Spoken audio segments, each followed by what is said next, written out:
What is going on, fight fans? So today we're going to talk about Thrill of the Fight 2, some tips on how to do well against your opponents in Thrill of the Fight 2, specifically for the version 1 damage where we are currently on when it comes to rank. Currently, I am 16-2 in terms of damage V1. So hopefully this can, assist you if you're having trouble with players, if you're trying to figure out, what to do to kind of get more wins under your belt. All right, so first things first, you have to throw more straight punches. There's a lot of people that want to hook because hooking just feels really powerful. Hooking just feels very aggressive, right? It feels better to hook, but the thing is, a hook is incredibly telegraphed, and is kind of easy to get away from, in the sense that if you're throwing a hook to the head, it's because it's so telegraphed, a person can roll under that hook. You might not think it's telegraphed, but because of your desire to hit the person, you're not noticing how much you're making yourself, you're making it apparent that you are going to throw a hook, right? You, in your mind, you just think you're throwing it, but you don't know that what the person's seeing is they're seeing you load it up and then seeing you throw it. They're seeing you coming at them like this. That all of that is a tell that you're about to throw a hook, right? Just like doing this is a tell that somebody's about to throw a jab, right? Because usually if you're like this and you go like this, you're gonna throw a jab. But if you're like this and you go like this, you're gonna throw a hook. The thing with a jab is that you can mask a jab and a straight much more. So instead of doing this, right, where you're showing that there's a jab coming, instead of lifting the elbow, like a lot of people know that this, you could just throw it without telegraphing it in any way, shape, or form. Now, you can throw hooks without telegraphing it, but it requires much more, there's more kind of skill involved with that, right? Like, you could just be moving your head without throwing hooks, and then just keep this in the mind of your opponent. Move your head, don't throw hooks, move your head, don't throw hooks. Move your head right here, boom, throw a hook, right? A short, quick hook. So your weight distribution is already on this foot. So now it allows you that comfort to transfer it over to the other foot. So when you go up, you're transferring it over, and then you can just wham, right? Just wham. So you're not as predictable. So sometimes you're here, sometimes you're here, sometimes you're here, sometimes you're here, wham, right? It's less predictable, but mostly, for the most part, a lot of players are just doing this. And once you see that, once somebody that's decent sees that, they know that a hook is coming, right? They know that a hook is coming. So straights are really good because one, they're less telegraphed, right? You might do this and then do this, right? But you can do this. You're not going to feel as powerful when you do it, but you're going to land more. And that's important if you're missing shots. You're probably missing a lot of shots because you're doing this, right? You're doing, look at all this time, right? You're probably doing stuff like that. So you're missing a lot of shots and you're not understanding why. The second tip that I will say is, and this one is, this one's gonna be a funny tip, but I'm trying to give you real tips to win fights. I'm trying to give you true tips that could help you win the fight. Is get room scale. Like, figure it out, bro. Go to your backyard when the sun is down, or when the sun is like almost going down, or whatever. I don't know what the figure out, on Google what the official time to be outside with a VR headset is to keep your VR headset safe. Go to your backyard, move furniture around. Pick a time when you play and move furniture around. Like, I literally, when you see me playing right there, right here, when you're seeing me do this, that's me. That area is occupied by my ottoman, my sofas, my like L shape. So this is supposed to be a bunch of stuff there. Every time I play Thrill of the Fight, I move that stuff. Every single time. Why? Because I want room scale. Now, why do you want room scale? unlimited speed. You are only capped by how quickly you can shuffle your feet, by how quickly you can side pedal, by how quickly you can just pedal backwards and forwards, by how quickly you can change positions and move in and shuffle and all that stuff. You are only capped by your ability. That's how stamina works in Thrill of the Fight as well. Your stamina is capped by how much cardio you have. So what does that mean? That means you can increase it infinitely in theory, because it isn't capped by any in-game property. And what does that do? It helps you avoid people using distance control. There's no way that a person who has an analog movement will ever close the distance effectively on me while I am on my own 2 feet. Never. It's not gonna happen. When I see people in the comment section saying, man, I can't, like, these people, they use the analog, they get inside my body and they start like hitting me inside my body. Like they're inside my body. I've never experienced that, because I would never let anybody get inside my body. I know that sounds weird, but I'll never let anybody do that and just start hitting me, right? Because what? No way. And like, I'm going to be moving. Right? I'm going to establish a distance that I want, and I'm going to try to keep that distance like intact when I want to keep it intact. And that requires sometimes moving very, very quickly. But I have the freedom to do that because I'm in room scale. If you do not switch to room scale, guys, you're going to be trapped by a capped speed that is the analog.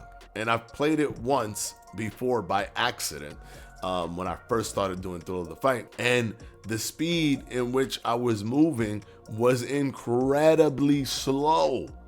And I had the analog all the way. I had the pedal to the metal, and like, I'm just moving like, no, I'm sorry.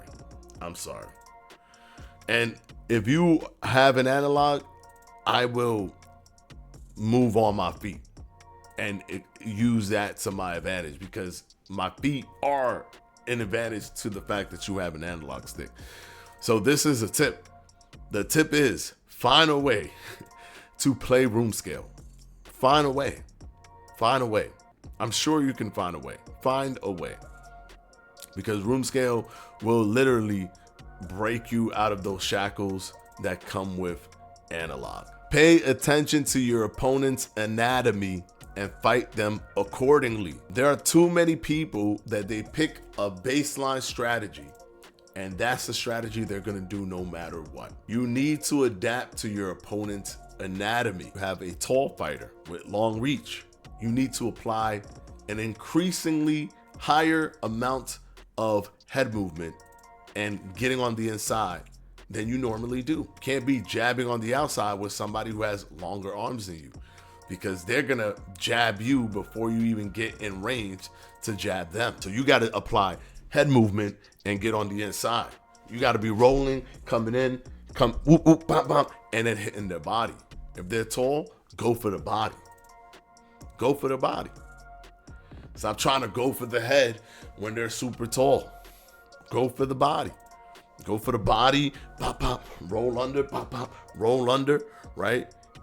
Pop, hit the body, because one, it's uncomfortable for them because you're too short. So if you keep yourself as a low profile, it's harder for them. You get close to them, you keep yourself as a low profile, you hit the body. And you try to get on the inside because it's uncomfortable. When you're on the inside, think about it. My arms are long and you're right here. It's just uncomfortable for me to get any good hits in you, especially a hit where it's gonna do enough damage, because I don't have the ability to increase its velocity.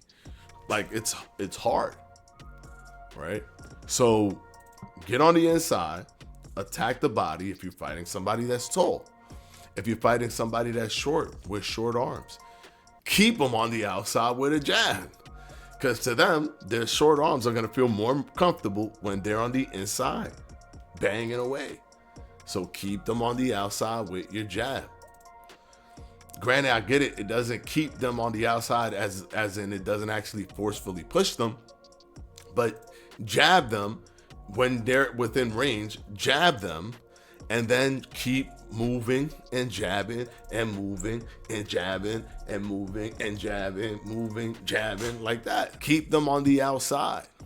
Don't let them in on the inside. If they're your height and everything's the same, then you play in a neutral base where there's a mixture of jabs and getting on the inside, jabs and getting on the inside. Don't have one set strategy that you always use. Adapt to your player's anatomy. And final tip is adapt to your opponent's play style. Are they moving their head a lot?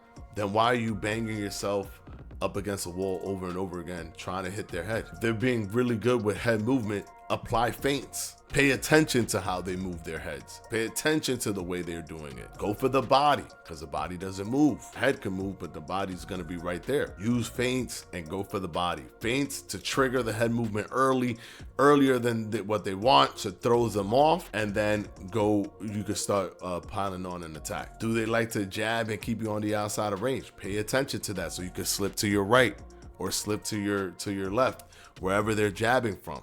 So you could hit the body off of a slip. Try to elicit a response based on the way that your opponents play. Start playing with more thought in what you want to do and how you want to navigate, as opposed to just, don't hit me, now I want to hit you. Don't hit me, now I want to hit you. Don't hit me, now I want to hit you. Don't hit me, now I want to hit you. That's super predictable. It might not feel like it is, right?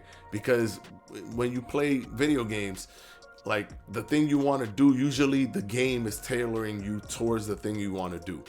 You want to hit somebody, so you just hit somebody. You want to shoot somebody in a game, you just shoot the thing. And usually they kind of make it so that it feels satisfying. They put the person there, the enemies or whatever, so that you can get that satisfaction. And then it's pretty straightforward. But when you are boxing, depending on who you're boxing, they're gonna add all these different layers to create different problems for you.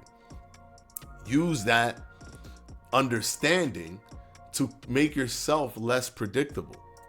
If I know every time I get in range, you're gonna throw hooks, I'm gonna get in range and slip under before you even start the process of throwing hooks. Slip under, pop, pop, pop, pop. Whoop, whoop, because I already know. Or I'm gonna step in range, sidestep, and roll, and then angle you out. You're gonna be throwing hooks over there. I can catch you with an uppercut, with a straight, because I have you angled out, and I trapped you because I know how much you want to throw hooks when I get to a certain range, or whatever. Like, whatever you do, I could pay attention to what your opponents are doing on a consistent basis. How do they react when you feint them? Do they try to punch you? Do they do this? Okay, so I feint. All right, so his body's open. Feint, boom, to the body.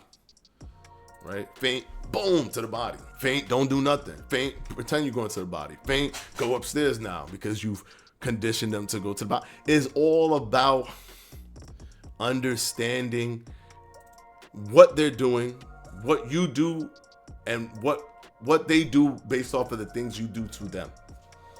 What do they do on a baseline, and what do they do when you do things to them, when you feint them, when you hit them, when you're doing head movement, what do they do? Use that knowledge to create a roadmap to success in the middle of the battle. I know that there's people that just go, I'm gonna hit you, don't hit me, I'm gonna hit you, now don't hit me, now I'm gonna hit you. And that's literally the extent in which they think about what they're doing. So hopefully these tips are helpful. Of course, there's way more tips. We could keep going on for a really long time, but we're going to leave it at this. I know a lot of people have been asking me just full-blown tips. I gave defensive tips before, but this is just full-blown regular tips to help you in Thrill of the Fight 2 so you can be successful. They haven't done anything with version 2 damage. It still looks like we currently only have version 1 damage, so we're gonna have to wait and see what they do with that. Again, I'm one of those who like version 1 damage better than version 2 damage, but of course they're probably tweaking it still, so we'll have to wait and see. But hopefully these tips help you to be better at the game if you're struggling with the game. or just give you an insight that you can, add one of these nuggets to your gameplay style. All right. Anyways, until the next one, guys. Peace out.